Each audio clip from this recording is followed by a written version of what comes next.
Hey, what's going on, guys? It's Lance and Lauren here with Elevated, and we're here for, what is it, episode 3? Episode 3.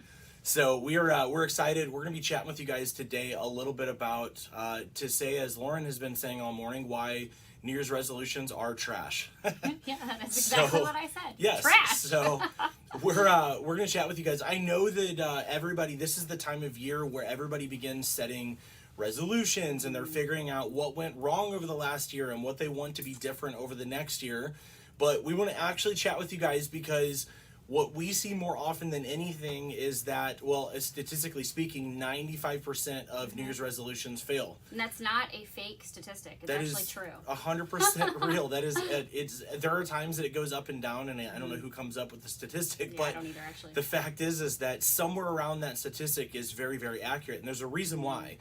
There's several reasons why, and we're going to kind of give you not only just a couple different reasons why we don't use New Year's resolutions, and why we actually have our clients do something entirely different based on this 4-part goal setting system that we came up with.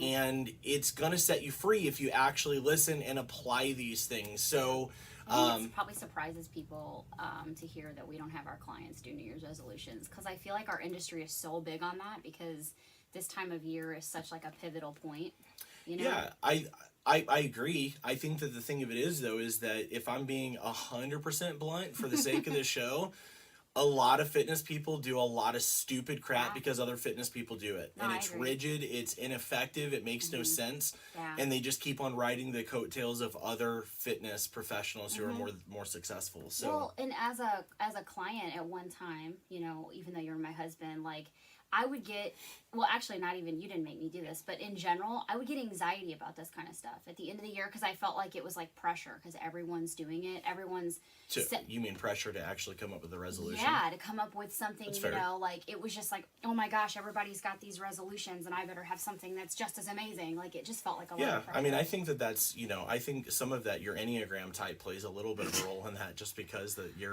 you are that competitiveness.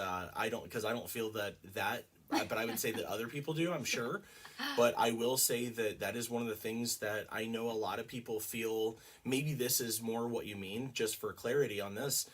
I know a lot of people feel the pressure to set goals and to make a change, and they don't have a better modality, so they feel pressure to just lean on this one most known called the New Year's resolution. Yeah, no, that's Is that what you mean? Yeah, Or do you mean just because everybody's doing it, you feel like, oh, it's time to set goals?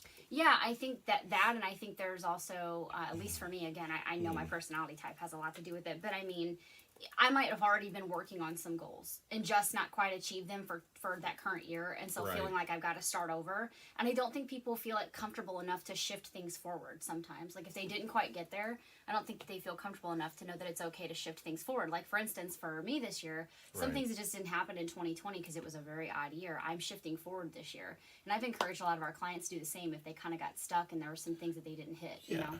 I think that's a chicken or egg thing, just because of the fact that if people don't create goals, then they can't be worried about what didn't happen. You can't be upset about the work you didn't, put in. You can't be upset about the goals you didn't reach because of the work you didn't put in. Right. I would say that if people are putting, together some goals, and that's in the back of their mind, that they're afraid of that year of not reaching the goals, then I would say that would be, in the chicken and egg scenario, this is where we go, you need to start off with the end in mind. Right, absolutely. And when we start off with the end in mind, we start off by creating a vision board or creating something goal-wise that actually, I would say, that lets us know that if we don't reach these goals, we didn't fail, we didn't miss the mark, we simply adjust our aim, or it required more time, more skill, more energy, more something than we were able or than we were willing to put in that year. So I think that if you start off with that in mind, that if I don't reach these goals, then I failed and I can't aim for them again. Yeah, you're starting yourself up for failure for sure. Because, I mean, my Lord, 2020 was such a disaster year we reached a good amount of our goals, but not all of them at all. There's but a lot of my we vision just boards shift aren't. them for 2021, and guess what? There's several others that we're just not doing because 2020 kind of woke us up and we Solidify a go, few things. yeah, I don't want that one anymore. I'm not going to go for this. So Yeah, sorry. that's the beauty also, is that whenever you're really intentional about goal setting, instead of just mindlessly doing what the masses are doing, which if you can hear my tones there, I loathe when people are getting caught up into group things. So Like, if people oh, are look, a doing, lemming. if people are doing goal setting and you're feeling obligated to do it, I'm going to say don't do it. Is there something that's beneficial that could come out of it? Yes. But you're already starting off where there's no power whatsoever. So, Lauren, I know that one of the things that you were kind of that we were writing down about this episode today was, talking about vision boards. So why don't you kind of chat with them about why you like vision boards and what we do with our clients instead of the resolution? Definitely. So for me, as I mentioned, my personality type can be a little high strung and uptight. All right. And I'm not one of those people who can sit down and think of 100 things that I want to achieve. And then on top of that, if you take me past 1 year and you're like, okay, we're going to do our 3 and 5 year goals, and be like, hey, you're on your own because that's too far in the future, and I'm a details person, and that doesn't work for me. Like, I have to get through this first year to be able to see what happened, and if that 3-year goal is going to be there or realistic. And so, for me, when we decided to start doing vision boards, I'm also a visual person. That made this process really fun because then it was like last year, I remember, we were scouring on Google because, no one cuts up magazines anymore, which is what I wanted to do. But Lance is like, babe, do you know how expensive it's going to be to buy 64 magazines? So I was like, oh yeah, you're right. Let's just Google. So we did. And I had so much fun. Just like, okay, so I've got these personal goals. I've got fitness goals. I've got goals for my YouTube channel. I've got goals for, I wanted a new car this year. I've got goals for all those things. And it was really, really fun to search on Google and like have like these images and these visual things to, print out and then cut up and paste on a board and then write stuff around it. And moving to St. Louis was one of our big goals from this last year. And that's one that we hit, man. Until the very last part of the year, it's so true. The end of by Thanksgiving. And what's funny is I was looking back on that vision board, and even though there's some stuff that just didn't happen, when I was looking at the stuff around St. Louis, everything that we had planned on and prayed about happened. The number of bedrooms in the house, the location, like all of those things. There's something to be said about being very specific about your goals and attaching great meaning to those things. Yeah, absolutely. So I think a vision board, all of that to say that I think a vision board creates a visual for you that you can actually, like, mine is hung near my desk, so it's like on the right of my desk. In my old house, it was straight in front of me. I have a window in front of me now, so I can't do that, but it's right next to me, so I see that every day, and my subconscious is constantly thinking about how I'm going to achieve those things. So I think there's something to say for making a vision board. It's very, very stimulating. Yeah, so there's a couple reasons why. So, of course, anything that we do in our Master Your Body Confidence program, we're always trying to make sure that there's a very strong why behind the what. Yes. I'm a questioner by nature. I'm curious. I question and challenge everything. We don't do anything unless it is absolutely going to be highly effective, practical, and fits within the alignment of what we expect for our quality of life. Right. And with that, New Year's resolutions, again, as we kind of mentioned at the beginning of the video here, is that they don't work for several different reasons. And that's the reason that I want to kind of give you a couple different reasons why people setting goals each year don't reach those. And hopefully give you guys a little bit of some of the practice that our clients have made such a difference with. So a couple different things that you need to be thinking about when you're setting goals, especially when you're thinking about a new year, so on and so forth, because a New Year's resolution normally is going to fail for several different reasons. Number one, it's impotent. It doesn't have any strong emotional connections. You're doing it usually because it's a should and not a must. Yeah. That's a huge one. That's what I was getting at earlier too. It's a should. It's I should do this. I feel pressured to set a goal.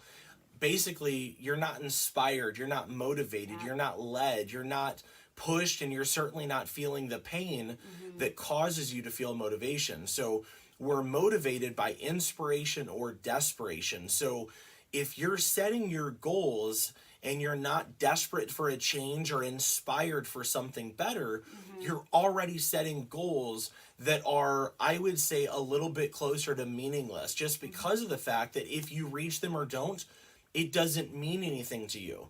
You've decided to yourself that you want to do this, but you've not really assigned any consequences for the positive or the negative. So this is what brings us into our 4-part goal setting structure that we teach our clients. So, and I'm not going to go into all the details, but what I want to give you is the essence of how to do this versus what doesn't work. So number 1, set your goal, know what it is that you want, and be very specific. Right. You must know what it is that you want, or what it is that you want to get away from the thing you don't want. It's Right. not enough to set a goal to say, I don't want to smoke anymore. It's not enough of a goal to say, I don't want to be fat anymore. Those things do not work. Those things are not resolutions. Those things are designed to make you fail. So number 1 is be specific, know exactly what you want. Number 2 is going to be know why you want it. That's why Yes. Lauren loves the vision board, is Yes. because for her, she's putting on these images of these things that create or evoke emotion for her.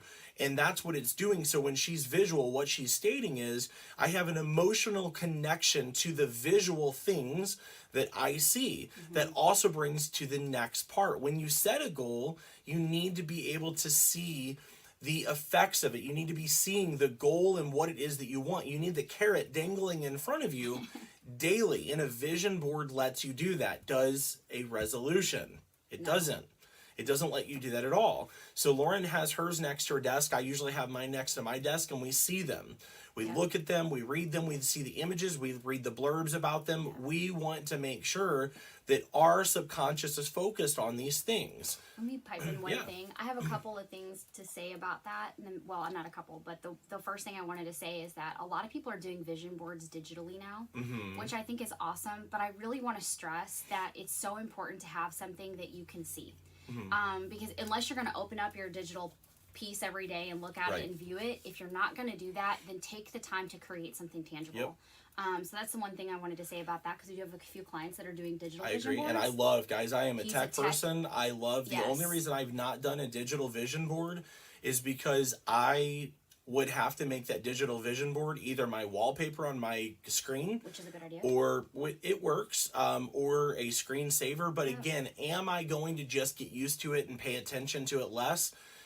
If you understand the neuroscience of this, guys, of the risk of you paying attention to your goals less, if you knew the chances of reaching your goals, how much they decrease by you looking and focusing on your goals, you would never do that. You would want to look at them daily because there's so much power there. Yes, and then the second thing is, I just wanted to go back to something you said. We say I should do this and I should do that and I should this and I should that. And an old counselor of ours gave us a phrase that I think will just make people laugh, and it'll probably be something you remember every time you hear the word should. Stop shoulding all over yourself. And I love that, because every time I do that to myself, I go, oh, I should, and I'm like, oh wait, I'm shoulding on myself. I should stop that. I should stop that. 100%. And the thing of it is like, you know, when you're getting caught up in the pressure, the obligation of things, you're not going to reach a goal, but what you are going to reach is some sort of self-loathing, because you're going to expect yourself to reach this thing. Meanwhile, you didn't set yourself up for success, but guess what? You're going to shame yourself and blame yourself, or blame somebody else, or so on and so forth, because you didn't even set it up correctly to begin with. Right. So another thing that you want to keep in mind is that you do, well, I'll talk about that in a second. So we'll go through the, so number 2 is to make sure you have an underlying motivation. This is the part where you connect deeply with your emotions, okay? The third thing is that you want to use what we call a goal system. So a goal is your what, your underlying motivation, or your the emotional connection is your why. Your goal system is your how. So your goal system is going to be kind of a 2-part little thing, and this should, if you're listening here, this should change your life just like it changed mine several years back whenever I learned this technique. And I just figured out how to utilize it for something other than the skill I was learning at the time. And the goal system is kind of, the best way to say it is like this. A goal is the equivalent of saving up $2,000 for a vacation. It's great. It means that you landed the vacation, you saved up the money, which is awesome. But a goal system is, instead of talking about a goal that saves up for a vacation once, a goal system is more, rather than I saved up $2,000 for a vacation once, It's a commitment to saving $500 a month for the rest of my life, Right. so that I can always go on vacations every year. Exactly. So a goal system is kind of breaking down the system into bite-sized steps and committing to an ongoing routine.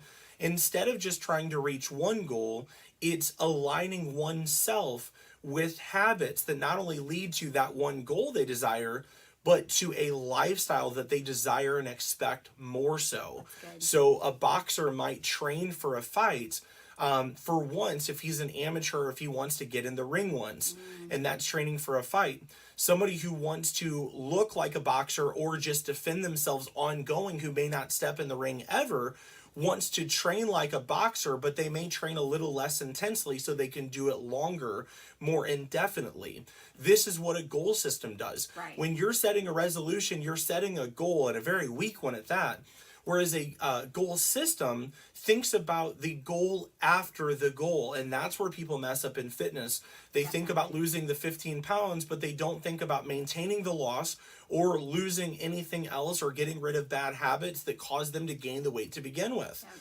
This is why you need a goal system. I would also say that sometimes their goals are bigger than 15 pounds, and because they have a 60-pound goal or a 25-pound goal or a 40-pound goal, you don't even know how to lose 4 pounds, much less lose 60. Right. So if you don't break it down enough, you're going to get That's it. discouraged fast. Yeah, and the thing that's going to happen, and one of the things that we always tell our clients, is to focus on anywhere between, usually we'll say 2 to 3, but at the maximum 5 strategies or 5 goals to work on at once. And those should be related. Yeah. What I mean is, like, you might have 5 mini goals related to fitness, and 5 mini goals related to your finances, and 5 mini goals related to your marriage. Yeah. If you don't, and those things sound foreign to you, setting goals for your marriage or setting goals for your business, keep watching our show, because you're going to want to do this. Yep. If you want the next level of life, if you understand Kaizen and you want the next level of life always, you're going to want to listen to these things, because it's not just about getting fit for vanity or being better. It's literally about changing the world by changing your community, by changing yourself, and changing your household. And that's what it all starts with. I think that too, like for me, I always think about like every decade of my life should be better than the previous one. Definitely. And I think that sometimes, at least I'll speak for women, but I feel like as a woman, sometimes I think that we think every decade's going to be worse because we're getting older and our skin is changing and things are falling and, and all of that. And I just have this approach of like, no, that's status quo. I'm not going to live status quo. I'm going to say that every decade is going to be better. And if decade is too long, then every 5 years should be better than the previous 5 years. Well, and the thing of it is if you're focusing on the wrong data markers, then you're right. As a, since you mentioned as a woman, if you're focusing on the wrong data markers for success, then yeah, you're right. It's only going to get worse. If you're focusing on the things that are temporal and finite, such as skin elasticity and gravity and so on and so forth, yeah, the next 10 years are going to get worse than the last every time. But if you focus on the things that are infinite, the things that have the most, I would say, value in life, such as wisdom, advancing education, emotional intelligence, connection with friends, family, spouse, fulfillment over achievement. Absolutely. Now you're looking at the world only gets better every 5 years, because you're in alignment with things that are producing more of the things that you desire most. But you can't get those things if you never even realize that you desire them to begin with. Agreed. So nevertheless, guys, this is why we do vision boards. You see them daily. You get away from setting mindless, impotent goals that have no emotional connection, and that have no goal system. And so the way that we set this, it works so much better, because again, you've got your how, your what, your why, and then again, when you have a system that you can implement, now you're keeping yourself within alignment rather than trying to chase perfection. And when you're in alignment with good habits, the outcomes continue to get better. Yep. So the last thing I want to leave you guys with is to focus on 2 things. It's the same thing, but you need to focus on both sides of this coin, and the coin is consequences. What is the payout if I stay the same? That's good. There are consequences, both negative and positive, for you making no changes or for you making changes. Yeah.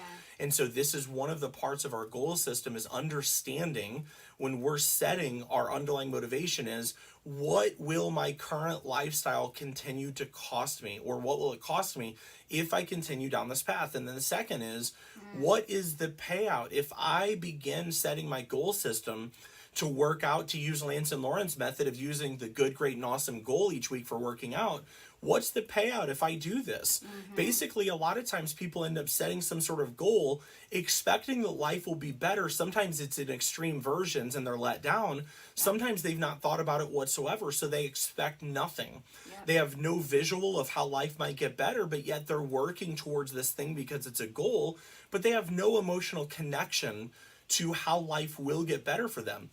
So the fact is when I first started exercising, my confidence was so low, so poor, that for me, I fantasized and daydreamed constantly about what exercise and working out and eating right would do for my physique. I attached being bigger, more muscular, being leaner, so more masculine, what have you, with more fulfillment. Now, there were some imbalances for sure, we know that, but my focus on understanding, or at least perceiving that reaching these goals would also equivocate to reaching greater fulfillment and so on and so forth, that's what pushed me.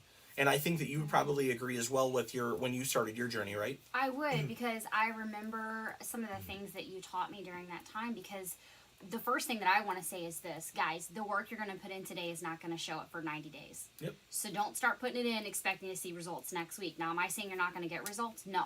But what I am saying is you're not going to start to hit that results phase or see those things happen for 90 days. So you got to be willing to push for 90 days, no matter what it is. But you taught me something whenever I was really struggling, because I just wanted the body fat gone. Right. I was so just living in a sense of, well, probably shame with the way that my body looked. And you said to me, every time you do a rep, every time you're on the elliptical or whatever it was I was using for cardio at the time, I want you to just envision that fat melting off every minute. And I would literally watch the minutes change when I was doing cardio, because I hated doing cardio. I enjoyed your lifts, but I hated to do cardio. And I would watch the minutes pass by, and I would shut my eyes on the elliptical, just going to town, and I would just envision fat melting off of me. You know how when you melt a stick of butter in the microwave? Like, that's exactly what I would envision. And I remember one day we did my measurements. It wasn't too long after that, and I saw it in the pictures. I saw that the fat had melted off. Definitely. So it was that visual piece again. And the thing of it is, guys, there's power there. So whenever I'm working with somebody who's wanting to build muscle, I'm telling them with every rep, you're picturing recruiting muscle fiber, your muscles getting denser. But it's not just that. Why was she picturing her fat melting off? Does she really care about body fat? Like, really? No, she cares about how she perceives body fat makes her feel in a dress, in jeans, and whatever. Shorts. So for me, it's not about the muscle. People go, you're obsessed with muscle. Well, not me particularly, but I'm saying if people have said that, it really is not that. There's an old sales psychology thing where it talks about, understanding the why behind people's purchases, or understanding why people are driven. And just so that you guys know, for example, when somebody goes to purchase a drill bit, just to get underneath of the layers of psychology here, they're not really purchasing the drill bit. Right. You could say that they're purchasing the holes in the wall that the drill bit leaves, but they're not really doing that either. They're actually purchasing the TV mount that the holes in the wall produce from that drill bit. That's good. But that's not even really it. Right. What they're really purchasing is the experience with their friends on Super Bowl Sunday or whatever it is, that the TV on the wall and the holes in the wall allow the TV mount to be. So when this person went and spent $13 on a drill bit, they weren't looking to get a hole. They didn't spend $13 to get 4 holes. They spent $13 on this drill bit to have an amazing experience with friends, not once, but possibly multiple times. And then they're willing to do that. This is what I understood 22 years back when I started my journey, was that I understood that it wasn't about my biceps. It was about the way that my arms filling out my shirt made me feel about myself. Totally. So when I was doing reps for biceps, I wasn't doing reps to grow my biceps. I was, but what I was really doing is I was doing reps to fill out my shirt, but I wasn't doing that. I was doing reps to look at myself in the mirror and to see other people look at me and to not see shame. Now, again, I had to work on other internal values later, but that was my why. And when you set resolutions, goals, vision boards based on this premise, I promise you, you're going to succeed, and it's not going to be finite. Yeah, I love that. That is so good. I think that's such a good analogy, and I knew where you were going as soon as you said it, because I've heard you talk about that. And I think it just puts such a visual aid out there for people to really connect to the root of why you're doing something. Because I hear all the time, like, I've got a post out right now, something about, what would it mean to be in better shape to you? What does that mean? Right. And someone said, well, I just want to look and feel better. Great. So does everybody. Yep. But what is that? No. I want you to think about it. Like, I know you want to look and feel better. I say that every day of my life, right? Mm-hmm. But no. What do you really want? What does that look like? Like, dive deeper for me. What does it mean? Guys, imagine if your kid said that when you're like, if you were to ask them, because you want your kids to get A's, but if your kid is a D or C student at the moment, they've got, poor habits, you want them to have A habits. And if you were to ask them, well, what do you want? And they were like, I just want to get better grades. Well, obviously, I want you to get better grades too. I'm tired of grounding you because you don't do your stuff. These sort of things. What you're looking for from them is to say, I want A's. And then you go, cool, how are you going to get it? I'm going to study. I'm going to work. I'm going to whatever. That's what we're looking for. You don't just say in life, I want to make more money. Right. Who doesn't? Right. I want to be fitter. Who doesn't? I want to be healthier and my marriage to be better. Everybody wants these things. Do you also want to breathe and maybe drink water too? Come on, what do step those things up. afford you? I think That's the real question. the key. Why? What does this bring you? Yeah. If you don't know, then you're not going to chase this goal, because your brain is going to tell you that the work you're putting in is for naught. Yep. That's the bottom line. Yep. So. And the last thing that I wanted to say too is, when you guys are working on your vision boards and you're setting goals for this year that may bleed over into 2022. Definitely.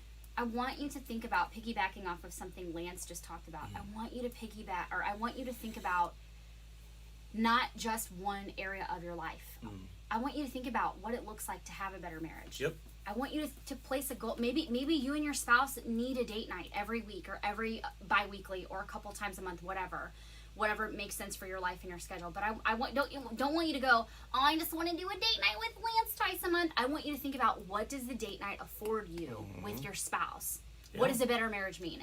If you've got, goals to get a new car, I don't know, maybe that's kind of not tangible, monetary type goal. Why do you need a new car? If you've driven this last one for 20 years and you've paid it off and it doesn't have a rear camera, so you can not back into things. How will your life be better for reaching this goal? Exactly. So I want you to think about what I mean by this, and what I'm trying to wrap up here is, I want you to just think about all areas of your life. Don't just think about fitness.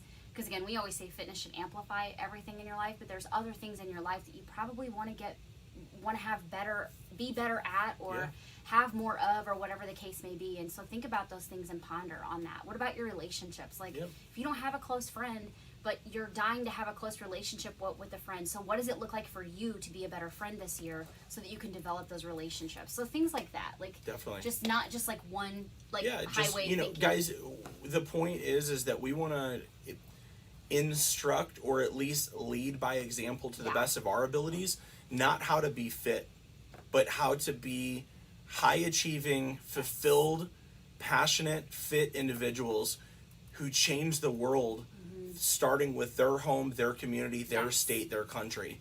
Boom. That's the bottom line. And we want to show you that it doesn't just end with fitness. Agreed.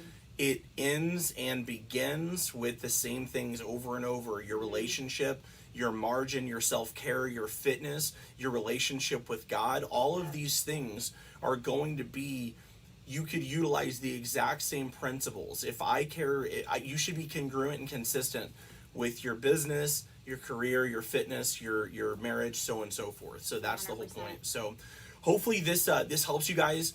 These are things that have made such a huge difference for us in pretty much all aspects of our lives.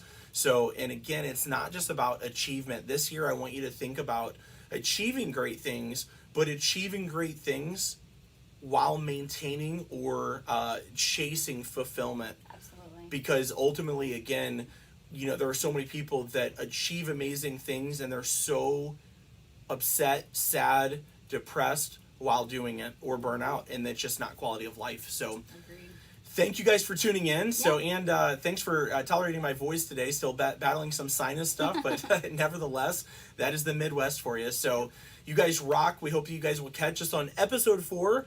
And let us know what you guys think so far, what topics you want to cover, and any questions and comments from you guys. Thanks so much, and catch us